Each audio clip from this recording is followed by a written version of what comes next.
Bonjour à tous, nous sommes Erev Shabbat Shira, Erev Shabbat Beshalach, Tafshin Pei. C'est important dans les Sfarim, comme le Père le disait, que ce Shabbat, c'est le Shabbat où on doit être le plus joyeux de tous les Shabbatot. Donc, ça vaut le coup de comprendre, en tant soit peu, le parasha est extrêmement riche. Shira, Kiryat Yamsuf, parasha Taman, vraiment une parasha gigantissime. Toutes les parashas sont très grandes, mais cette parasha particulièrement. On va juste voir, essayer de voir une petite graine, petit grain, petite pépite qui est importante dans notre paracha. Midrash nous dit, sur le passage qu'on dit tous les vendredis soirs, Nachon qui s'acha me'az, dans Mizmor Shel Yom Shabbat, nous dit le Midrash Rabba, Mashal le Melech she'asa milchama ve'asu oto Augustus. C'est une parabole d'un roi que, après avoir fait la guerre, on en a fait un Augustus. Augustus veut dire un empereur, plus grand qu'un roi. Amroulo, Achelo asita milchama haïta melech. Avant d'avoir fait la guerre, tu étais juste un roi. Augustus. Maintenant, on a fait de toi un empereur. Maintenant, tu es déjà plus important qu'un roi. Mayesh kavod bemelech le Augustus. Quelle est la différence entre un roi et un empereur? Melech omed ala loach ve Augustus yoshev. Un roi, il est debout quand on le décide. Tandis qu'un Augustus, un empereur, il est assis. Kach amrou Israël, be'emet, atchelo barat olamcha haïta ata. Avant d'avoir créé le monde, tu as toujours été ce que tu étais. Shebarat oto atahu. Et là, kaviachol omed. Après avoir créé le monde, tu es ce que tu es. Tu es un roi. Mais tu es un roi omed.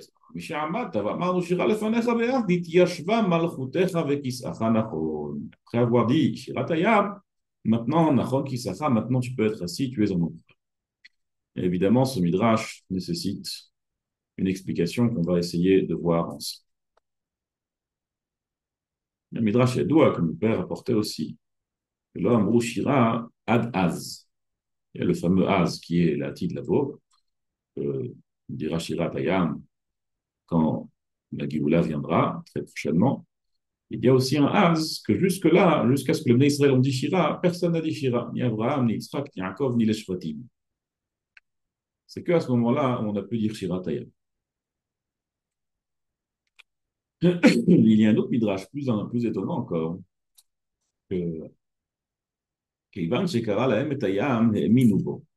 Après qu'Akadosh Baruch Hu, il a déchiré la mer morte, la mer rouge, pardon, c'est là où est Minubo, c'est là où les Bnei Israël ont eu Emouna en Hachem. Comme on le dit tous les jours, il y a Minubo Hachem Moshe Avdo. Az Yashir Moshe, cette émouna est venue qu'à ce moment-là. Mais c'est Pilei Plaot, avec toutes les makot, tous les nissim, et les myriades de nissim qu'il y a eu, Mitzrayim, la émouna n'est arrivée que au moment de Kriyat Yamsuf.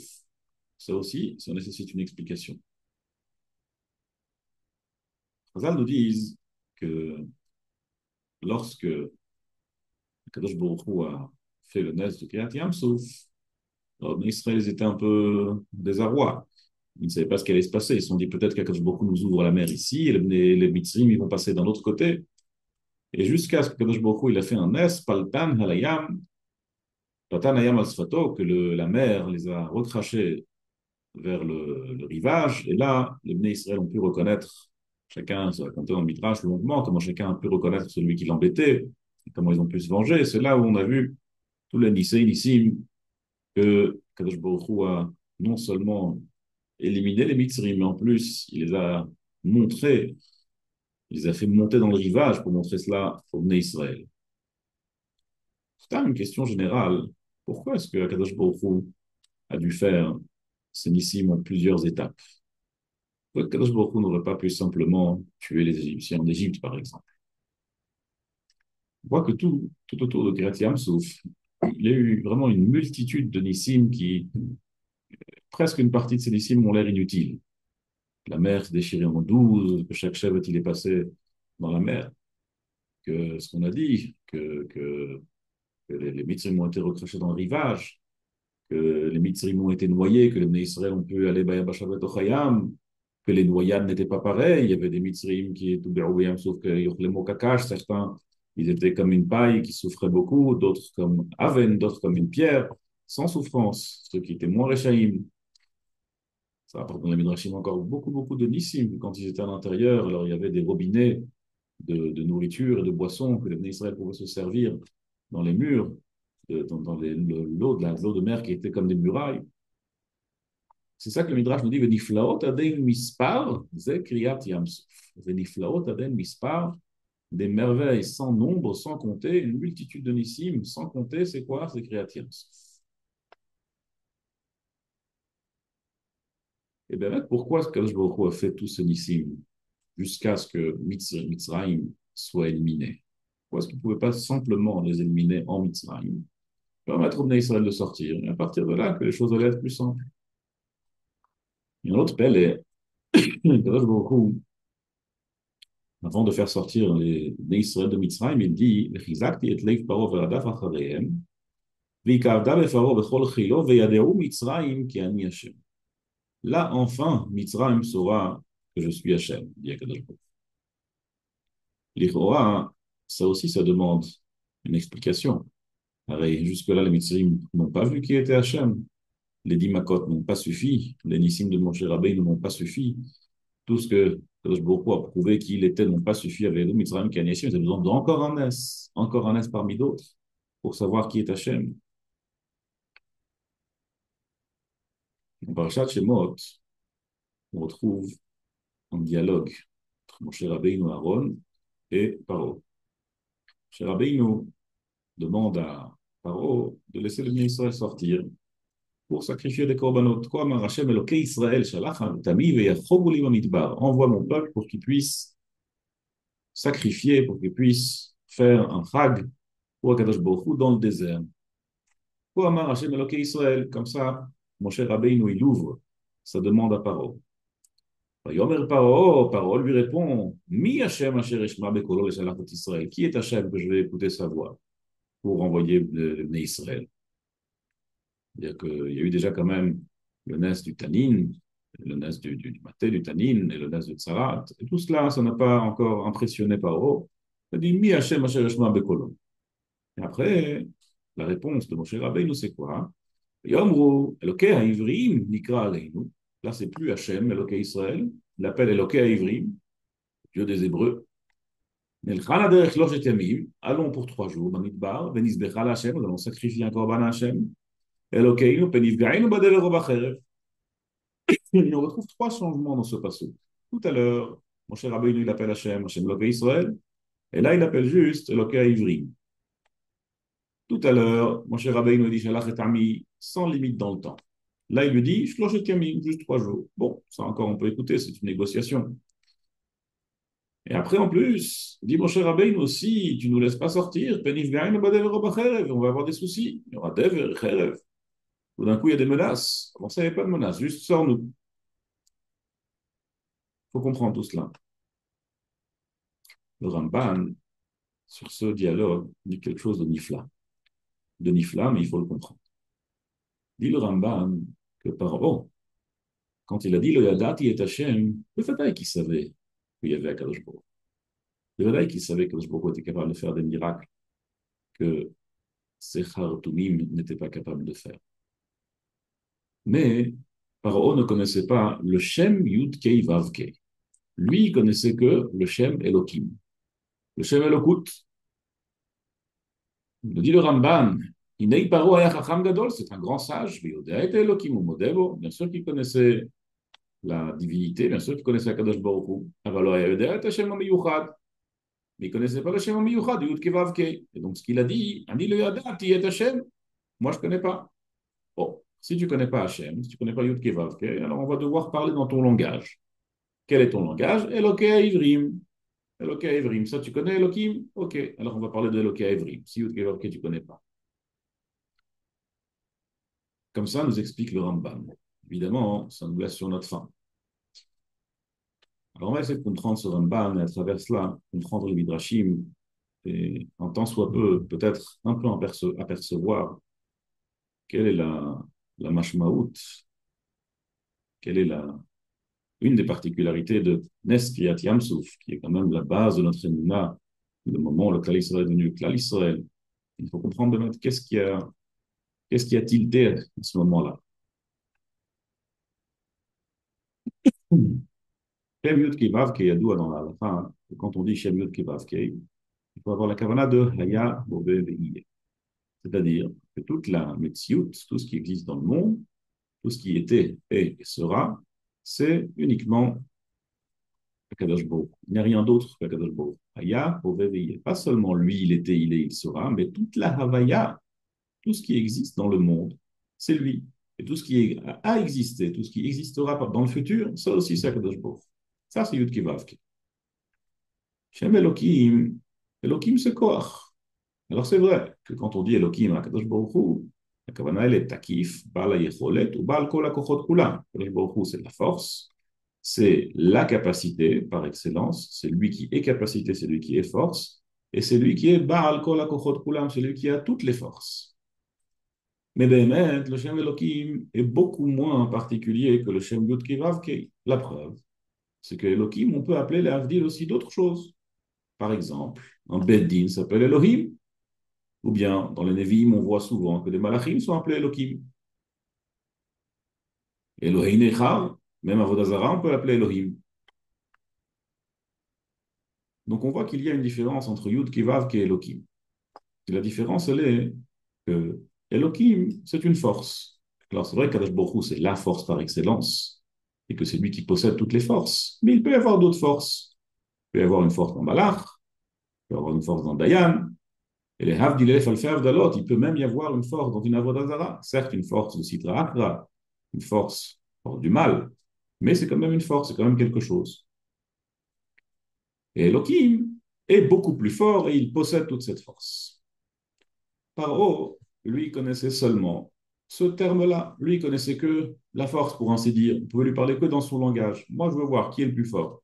Ok, bon, Akadosh Baruch Hu, il est fort. Moi aussi, j'ai d'autres forces. Moi aussi, j'ai de la vodazara, j'ai de la sorcellerie. J'ai aussi des choses qui sont très, très bien, qui sont très, très fortes. Alors, mais ça, d'ailleurs, tu m'as montré que Akadosh Baruch Hu, il est très fort. Ok. Mais il ne connaissait pas, il ne reconnaissait pas encore le Shem Yud Kivav Kei, que toute la Havaya, que toute la Metsiout, que tout ce qui a existé, existe et existera, c'est que Akadosh Baruch Hu. Ça, il ne reconnaissait pas.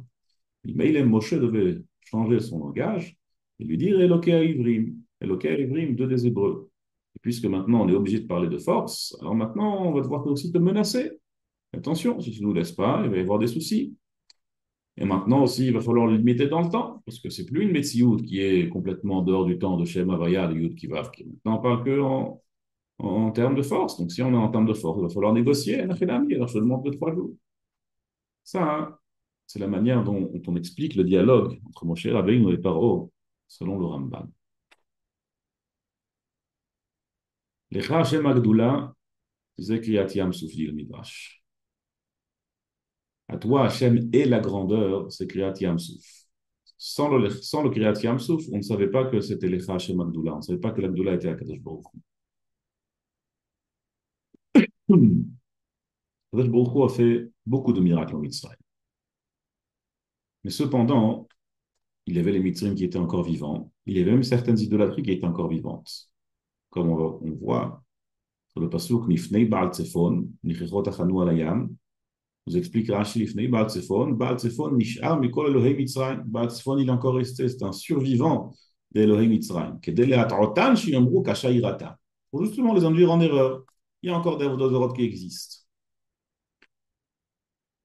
Mais Kriyat Yam Souf, c'était complètement autre chose. Kriyat Yam Souf, tout a été éliminé.